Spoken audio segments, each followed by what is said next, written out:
අපි නොදන්න බයික්.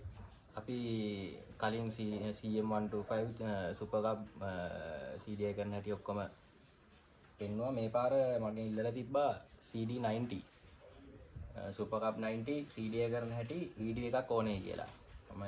මම එකක් කරා. අපි මේක කරාට පස්සේ වීඩියෝ එක ගන්න උනේ මට පස්සේ මතක් වුණේ. බොහොම චූටි වැඩක් මේකෙත් තියෙන්නේ. මේකටත් ඕන කරන්නේ අපි අර කලින් ගත්ත මොඩල් එකේම බැටරි මොඩල් CDI එක. මේකේ බොහොම පොඩි වැඩ ටිකක් තියෙන්නේ. මේ පැත්තේ කප් එක ගලව ගන්න ඕනේ. කප් එක ගලවගෙන ඉවර වෙලා මෙතන හෙඩ් එකේ තියෙන ප්ලැටිනම් සෙට් එකම අයින් කර ගන්න ඕගොල්ලෝ.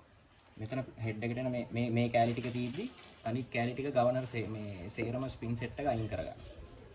අයින් කරගෙන ඉවර වෙලා මෙන්න මේ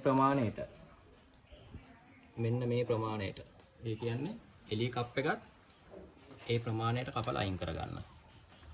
තිබ්බහම මේ විදිහට සෙට් වෙන්න.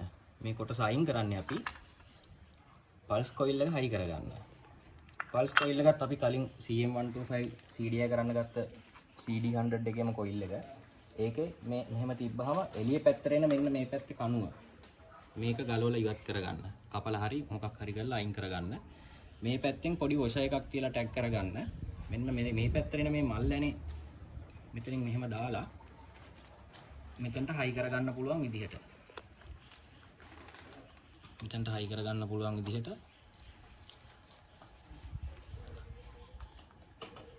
මේ පැහැදිලිවම වීඩියෝ කරාට වැඩකුත් නැහැ. ගොඩක් කට්ටිය ඒ ප්‍රශ්න අහනවා. ඒකින්ද මේක මෙහෙමම දාන එක හොඳයි කියලා මට හිතුණා. ඕන කෙනෙකුට දන්නේ නැති අහගන්න පුළුවන් නේ. ඊළඟට මේ කප් එකෙත් මේ කොටස කපලා අපි අයින් කරගන්නේ. මෙතනින් දැම්මහම මෙන්න මේකට හයි වෙන්න ඕන. මේ කප් එක උමතන්ට හයි වෙන්න. මේ ටික සේරම ග්‍රයින්ඩර් කරලා අයින් කරගන්න. මේ කොටස සේරම මේ වගේ තියෙනවානේ මේ ටික. ඒ ටික අයින් කරගන්න පල්ස් කොයිල් එක දාගන්න පුළුවන් විදිහට. ඊළඟට මෙන්න මෙතන තියෙනවා ෆ්ලයි වීල් එක ගත්තාම මේ ටයිමිංగ్ මාක් එකයි ෆයරින් ඕඩර් එකයි මෙන්න මෙතන සෙකන්ඩරි එක. මේක සාමාන්‍යයෙන් මෙන්න මේ ඕඩර් එකට ගන්න මේකේ ෆයරින් ඕඩර් එක. මේ පොඩි ඊතල කැලලක් වගේ තහඩු කැලලක් තියෙන්නේ. ඒකට ගන්න මෙන්න මේ ඉරි දෙක. අරගෙන ඉවර වෙලා මෙන්න මෙතන ගවර්නරේ එන බුෂ් එකට ඇණයක් පාස්ස ගන්න. පල්ස් කොයිල් එක ඉස්සරහා මේ විදිහට හිටින්න. පල්ස් පොයින්ට් එක ගාවේ මේ ඇනේ හේත් වෙලා තියෙන මෙතනින් මෙන්න මේ විදිහට තියෙනකොට. හරිද? ඊට පස්සේ ඒ ටික තියලා මේ කප් එක වහන්න නැතුව මම ඔයාලට ස්ටාර්ට් කරලා පෙන්නන්නම්. පල්ස් කොයිල් එකේ ඉඳලා කෙලින්ම අර්ත් එකක් ගන්න. කොයිල් පැක් එකේ කොළ පාට ලයින් එකක් එනවා. ඒකත් එක්කම තැසියට අර්ත් කරගන්න. මේකේ වයර් හානස් එක මම දාලා තියෙන ලොන්සින් 48 එකේ වයර් හානස් එක. ඔයාලට නැත්තම් පිටින් ක්ලිප් එකක් අරගෙන අමුණ ගන්නත් පුළුවන්. මෙතනින් ඔක්කොම එකට එකතු වෙලා තියෙන අර්ත් ලයින් ටික. වයර් හානස් එකේ පල්ස් ලයින් එකේ. අනිත් පල්ස් ලයින් එක සාමාන්‍ය CDI එකකට හයි කරන විදිහට. ඒ කියන්නේ මේ CDI එකේ මෙන්න මේ උඩ ලයින් එකට තමයි මේකේ අනිත් ලයින් එක එන්නේ. මේක අනිත් ලයින් එක එන්නේ මේ සුදු පාට වයර් එකේ තියෙන මෙන්න මේ පල්ස් ලයින් එක. ගොඩක් ඒවා මේකේ ඉන්නේ නිලුයි සුදුයි. කොළ පාට වයර් එකයි නිලුයි සුදුයි කොළ පාටයි නිලුයි සුදුයි තමයි ගොඩක් ඒවා එන්නේ. මේකේ මම වයර් ටික දික් කරගන්න ඕන හින්දා තනි වයර් එකකට ගන්න ඕන හින්දා තමයි මම මේ විදිහට වයර් දෙක පාස ගත්තේ. මේක එක ලයින් එකක් මෙන්න මෙතන මේ පින් එකට. මෙන්න මෙතනට එන මේ පින් එකට. වම් පැත්තේ උඩ මේකට. එතකොට මේ යට පින් එක ඉන්නේ මේක වයර් හානස් එකට අර්ත් කරන්න. මේ පැත්තේකට බැටරියේ ධන ලයින් එකක් දෙන්න. මේක මේ බෝතල් කොයිල් එකට. බෝතල් කොයිල් එක මේකෙත් අපි පාවිච්චි කරන්නේ ලොන්සින් 48 එක. මම මෙතනට හයි කරලා තින්නේ අතුල් පැත්තෙන්. ඒක. මේකෙන් ගන්න පුළුවන් වැඩ තාම ඔයගොල්ලෝ හරියට දන්නේ නැහැ. මේකෙන් ගොඩක් පොඩි බයික් වලට ලොකු වැඩ කොටසක් කරගන්න පුළුවන් ස්ටාර්ටින් පැත්තට. ඉග්නිෂන් පැත්තට ලොකු වැඩ කොටසක් කරගන්න පුළුවන්. කිසිම වහලා ගහලා නැහැ. කලින් වීඩියෝ එක වගේම කරපු කට්ටිය දන්නවා. ගෙදර ඉඳන් ඕන කෙනෙකුට කරගන්න පුළුවන්. මේකත් ඒ වගේම තමයි. හෙඩ් එකෙන් විතරයි ලොකු වෙනස්කමක් කරගන්න තියෙන්නේ. වයර් හානස් එක නැතත් ක්ලිප් එකක් පිටින් අමුවලා CD125 එක හදන වීඩියෝ එකේ මම දාලා තියෙනවා. CD එක අමුණ ගන්න විදිය. මම ඔයගොල්ලන්ට පුළුවන් මේ වැඩේ කරගන්න.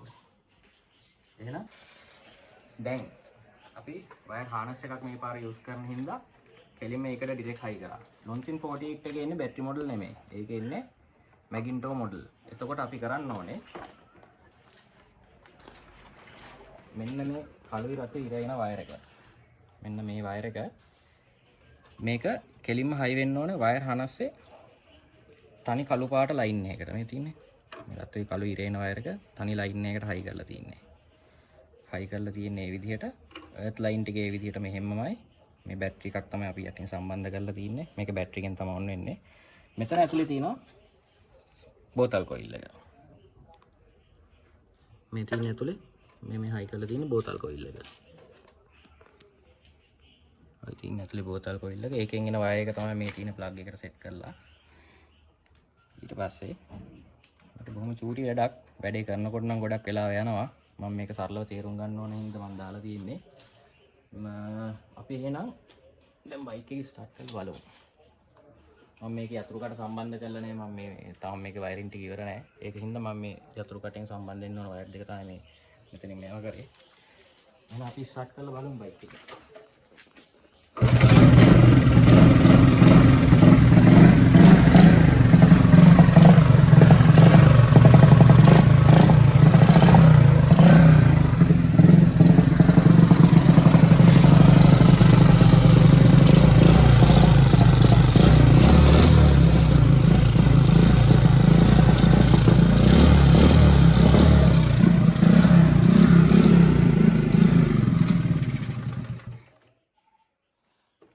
එහෙනම් කිව්වා වගේම මම ඒකත් ගොඩක් දෙනෙක් ඉල්ලලා තිබ්බා CD90 මේක Triple 90 එකටත් කරන්න පුළුවන් ප්ලැටිනම් මාප් එකට CD90 මේ ටයිප් එකේ හෙඩ් එකේ ප්ලැටිනම් එක ආපු ඕන බයික් එකකට පුළුවන් මේ වැඩේ කරන්න කිව්වා වගේම ඔන්න මම මේ පාරක් කරලා දුන්නා ගොඩක් කට්ටිය බලන් ඉන්නවා channel එක subscribe කරන්න දන්න කට්ටියට කියන්න නොදන්න දෙයක් තියෙනවා නම් යටින් මගේ මොබයිල් නම්බර් එක දාලා තියෙනවා WhatsApp එකෙන් මැසේජ් කරන්න normal calls ගන්න එපා වැඩ කරන වෙලාවට මම ඔෆ් කරනවා WhatsApp එකෙන් මට කෝල් එකක් හරි මැසේජ් එකක් හරි තියෙන ප්‍රශ්න මොකක්ද කියලා බයික් එක ළඟ ඉඳගෙන ගන්නවා නම් හොඳයි ඒ වෙලාවේ නිකන් මගෙන් ආපහු අහලා සමහර කට්ටිය ආයි බයික් එක ගලවගෙන ඉවරලත් මගෙන් අහනවා ඒක හින්දා බයික් එක ළඟ තියාගෙන ප්‍රශ්න තියෙන වෙලාවේ ගන්න මට වෙලාවක් තිබ්බොත් මම අනිවාර්යෙන් කතා කරනවා එහෙනම් ඊළඟ වීඩියෝ එකෙන් අපි හම්බෙමු